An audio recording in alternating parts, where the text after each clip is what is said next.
Greetings. Do what thou wilt shall be the whole of the law. I'm Lexi Eve, and welcome back to another Walk Magic video.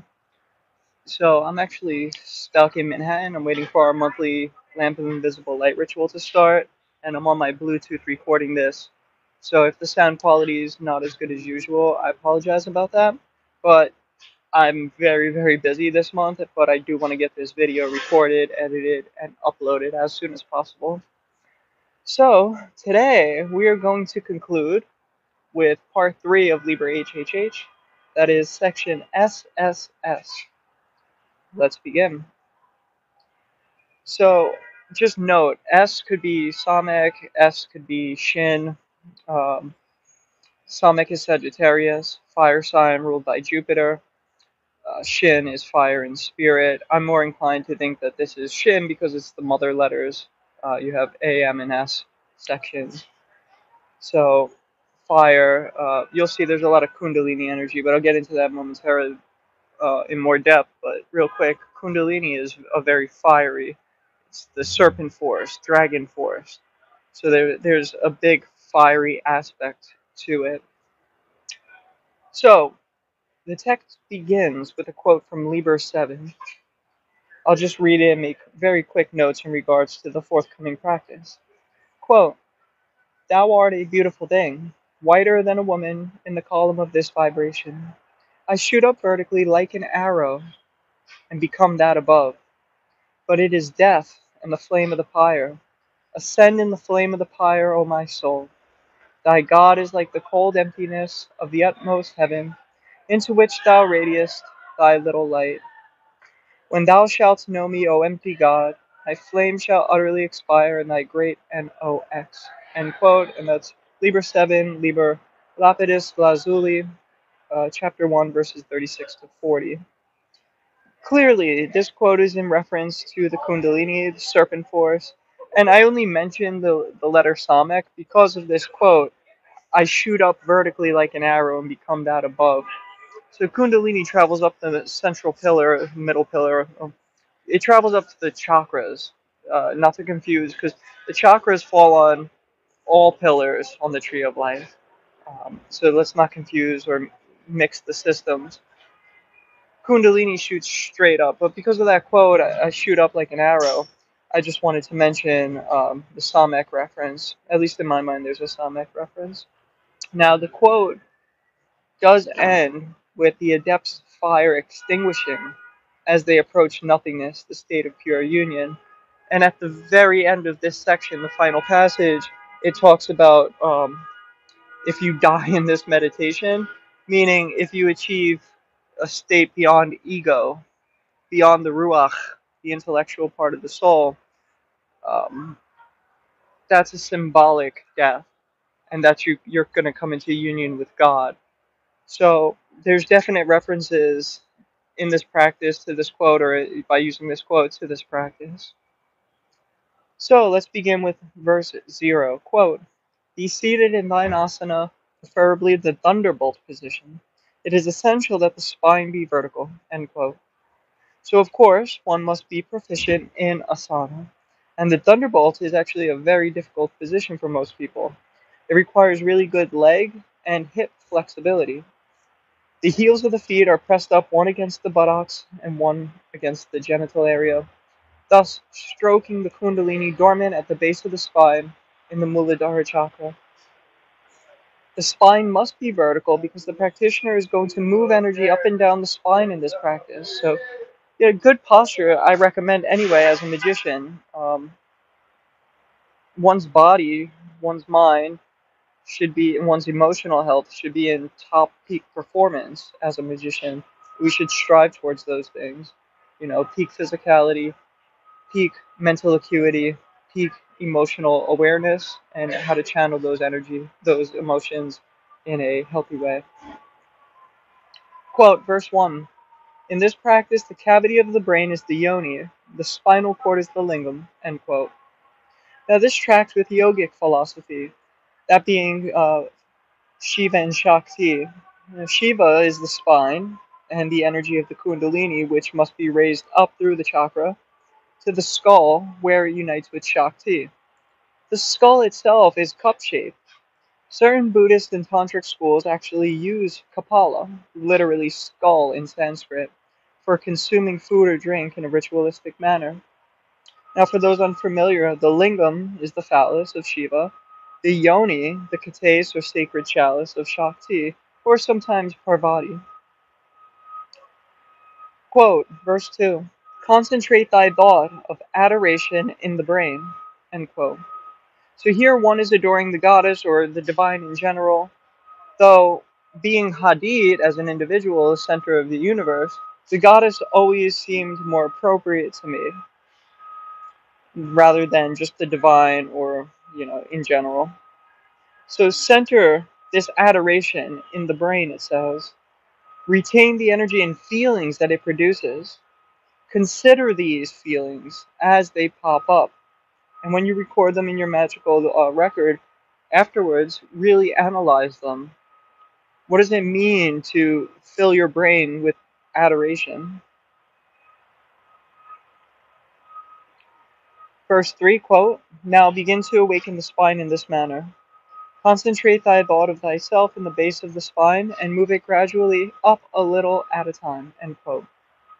This is a form of pratyahara, which is concentration upon a single point of the body for extended periods of time.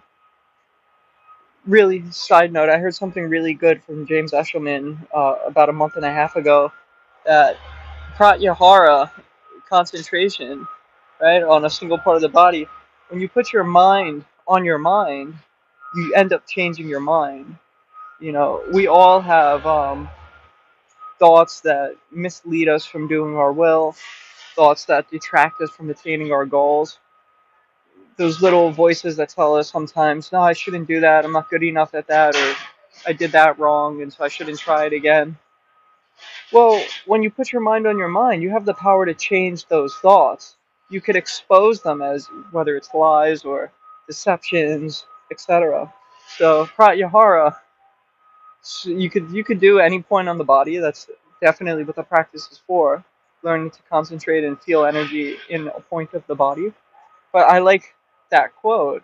When you put your mind on your mind, you change your mind. Now, by formulating the entirety of your consciousness in the base of the spine, you end up identifying with the masculine force in the very particular manner of Kundalini. Once you have solid concentration on the base of the spine so that all else of your body is distant and forgotten to memory, move your attention slowly up the spine, very slowly. The verse continues, quote, by this means thou wilt become conscious of the spine, feeling each vertebra as a separate entity. This must be achieved most fully and perfectly before the further practice is begun. End quote. The first phase of the practice can take weeks or months to perfect, just moving energy up and down. Then, by actually feeling each individual spinal vertebrae, that could take much longer. When I first began this practice some years ago, I felt it helpful to count upwards very slowly to 32 as I moved my concentration up through each vertebra. This helped me to not only pace myself going up the spine, but it also allowed me to begin to feel each and every vertebra one at a time. Again, it takes a while to get the bodily awareness to actually feel the spine in this way, as it is not something that one normally does, and it's far into the mind to feel something inside your body. You can't see inside your body, so you must actually learn to feel it out. It's like I could look at my hand, feel my fingers, see them, and it makes sense. I could count my fingers, but something that's blocked from your actual eyesight, yet you can feel, well, that takes practice to learn how to work with.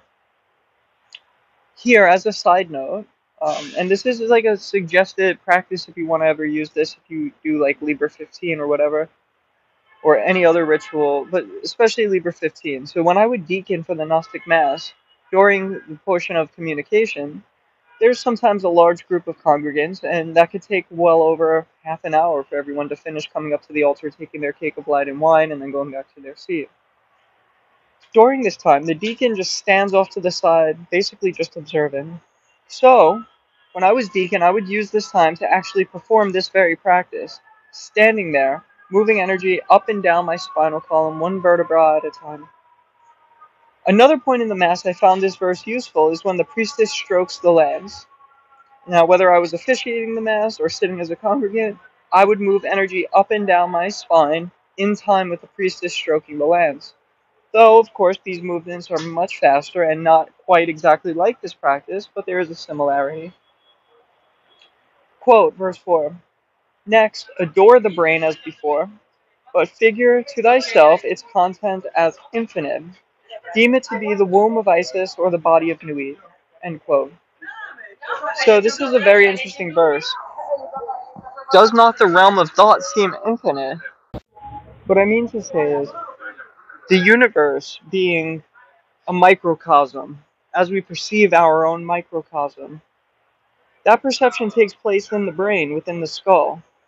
Well, consider most deeply the space of the skull and the brain where one's mind resides as the infinite space of Nuit on the microcosmic scale.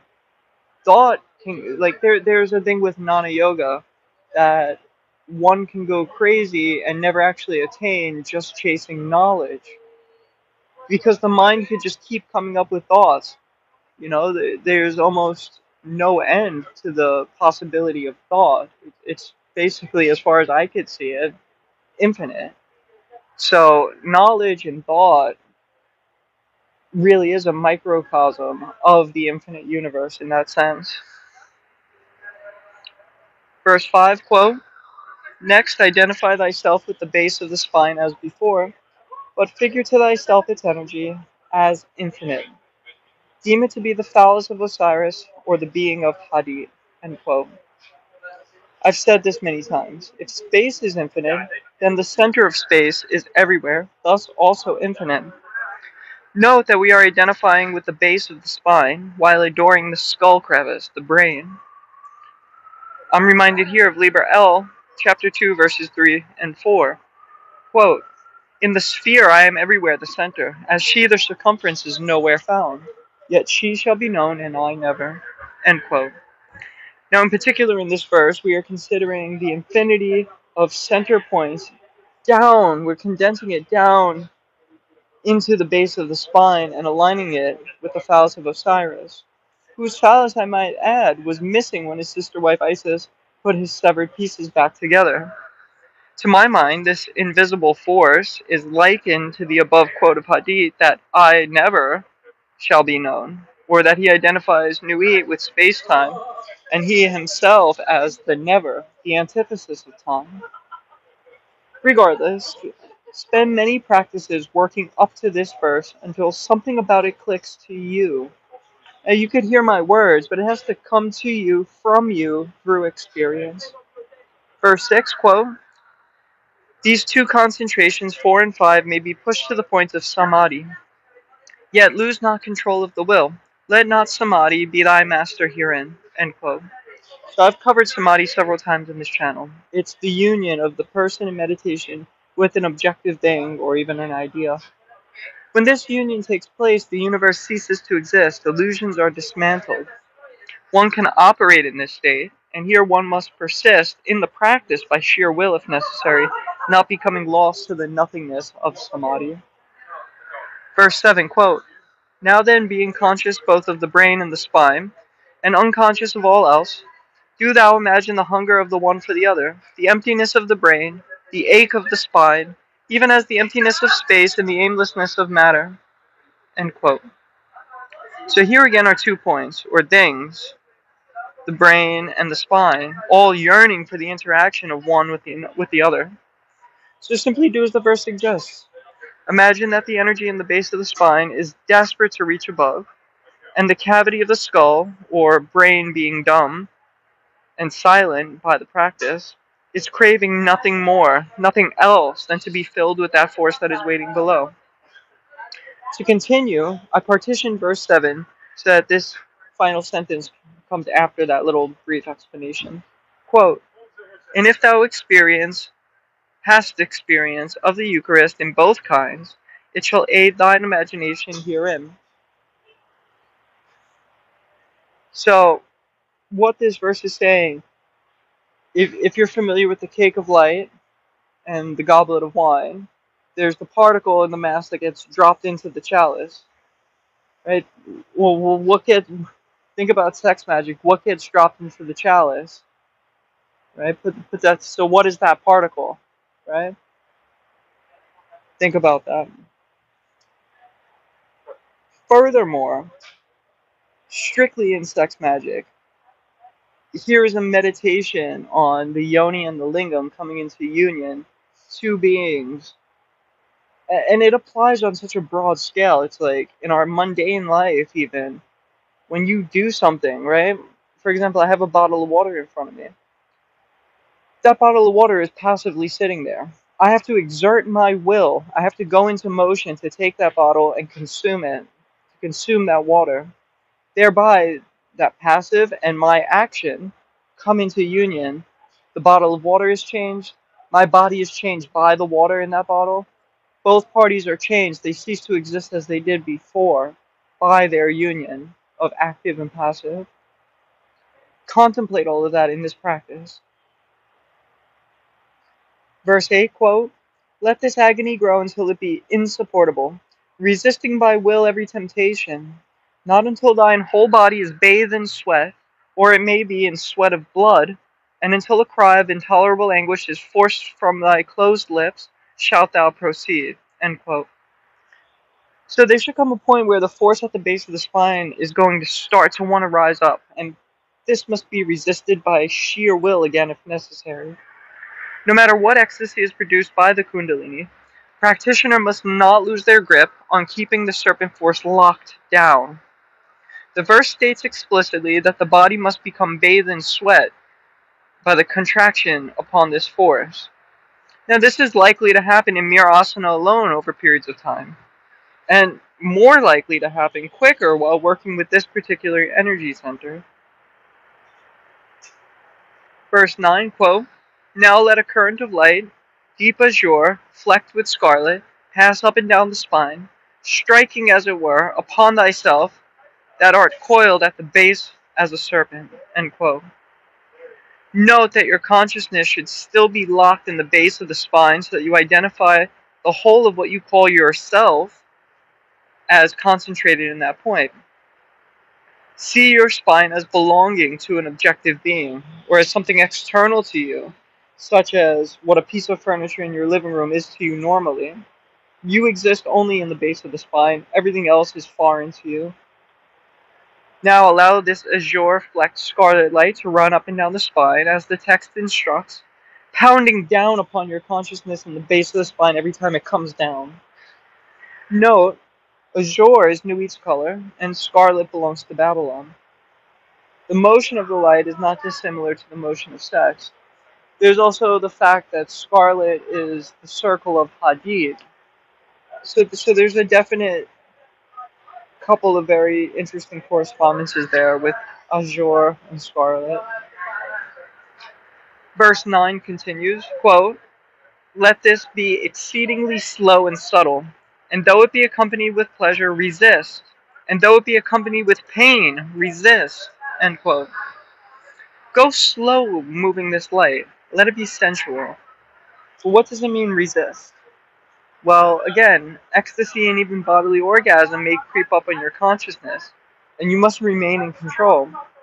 Whether the sensations are pleasurable or painful, keep the rhythm going. Up and down, crash. Up and down, crash. Verse 10, quote, "This shalt thou continue until thou art exhausted, never relaxing the control. Until thou canst perform this one section 9 during a whole hour, proceed not, and withdraw from the meditation by an act of will, passing into a gentle pranayama without kumbhakum, and meditating on Harpocrates, the silent and virginal god." End quote. My personal record of this practice was about 3 hours. Just keep it going. The point is to learn how to create sensations in your energetic body, so real that it feels like the sense of touch with your physical body. Once you have gotten to at least an hour, follow the instructions. Still in your asana, begin pranayama. I recommend keeping some level of focus on the base of the spine so that you don't totally lose the sensations and control you've created over that portion of the body in previous verses. This text is meant to be performed by the practicus. This text can be performed by the practicus, even the zelator, but it's really meant for the philosophers. Fourth degree equals 7 square in Netzach. By that point, the practitioner will already have made advanced progress in their breathing exercises. So wherever you are in pranayama, I recommend using that time allotment per breath. Note that kumbhakum is the retention of breath. Pauses to hold the breath as you're breathing in and breathing out. So you pause once after you breathe in, you pause after you breathe out, right? There's many different versions of pranayama. So kumbhakum is holding the breath. So with this specific practice, you're only breathing in and out without pausing to hold. See, when you hold your breath, you end up taking in less air than you breathe out. Thus, you lower your heart rate, calming the body and mind. By breathing in and out repeatedly, you increase your heart rate and thus become more energetic. And this is important here because you are going to physically match the high intensity of the Kundalini energetically, or spiritually, so to speak. Also, it says to meditate upon Hippocrates, the god in the egg. So you could assume the god form, you could just do a meditation on his correspondences, intellectually, what he symbolizes, what he represents to you, or what he represents in general. Verse 11, quote, "Then at last, being well fitted in body and mind, fixed in peace, beneath a favorable heaven of stars, at night, in calm and warm weather, mayst thou quicken the movement of the light until it be taken up by the brain and the spine, independently of thy will." End quote. Now, up until now, the previous verses can be done at any time. This verse is the climax of the practice. So follow the instructions. Be in a good state of body and mind, well rested and calm. But how do you determine, quote, a favorable heaven of stars, end quote? Astrologically, you want to have as many of the 7 traditional planets in good dignity. For example, right now, currently, October 2024, Mars is transiting through Gemini. It'll be going into Cancer, then going retrograde, I think, twice. So it's going to be ping-ponging back and forth between Gemini and Cancer, starting from July 2024 all the way to June 2025. It's like a 9-month cycle of, right? Finally, after July 2025, it's going to enter Leo, a sign ruled by the sun, which is at least a fire sign and pairs pretty well with Mars energy. So this current Mars cycle can disrupt the mind and the emotions greatly. Gemini is the intellect. Cancer is the emotions. They represent a lot more than that symbolically, but those are their 2 greatest attributions. Cancer, emotions, water. Gemini, air, intellect. Knowledge. So, you don't want to do something when planets are ill-dignified like this. Now, maybe one planet isn't such a big deal, but if you have several planets ill-dignified, that could be very chaotic. That could bring a lot of negativity or disruption to the mind, body, sense of peace, etc. So you want planets to be good.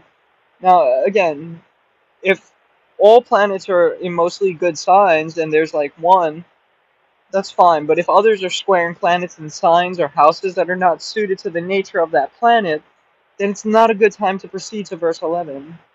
You should then keep using verses 1 through 10 periodically so that you maintain your ability to perform this text until such a time as the heavens are favorable. This verse also instructs to perform this practice at night in calm weather. Kundalini is potentially chaotic. It could be insanity-producing, psychosis-inducing. So having as many calming and stable variables really help. They help greatly. Then finally, with the azure flecked scarlet light still moving up and down the spine. How I did this was to allow my consciousness to then shift from the base of the spine into the light to be taken up and down the spine, but careful not to pass the the top of the spine, the cerebellum. You don't want to go into the brain cavity. You want to stop at the 32nd vertebra and then come back down to the base of the spine. So you're just going up and down, up and down. Like sex magic. Keep this pulsating light flowing, withdrawing to a slower pace when it's about to become out of control and enter the brain cavity, like an orgasm. And then once you have that control, quicken the pace yet again. This portion of the process can take anywhere from 15 minutes to several hours, but until such a time as the light tips over the edge and enters the skull despite your attempts to control and stop it from doing so. Your job is to keep that light moving up and down. When the union of the Kundalini and skull cavity finally takes place, it should have been such a strain to maintain that the release is orgasmic. Verse 12, quote, "If in this hour thou shouldst die, is it not written, Blessed are the dead that die in the Lord? Yea, blessed are the dead that die in the Lord." End quote. I wish you luck and perseverance in this practice. Love is the law, love under will. I'll catch y'all on the next one.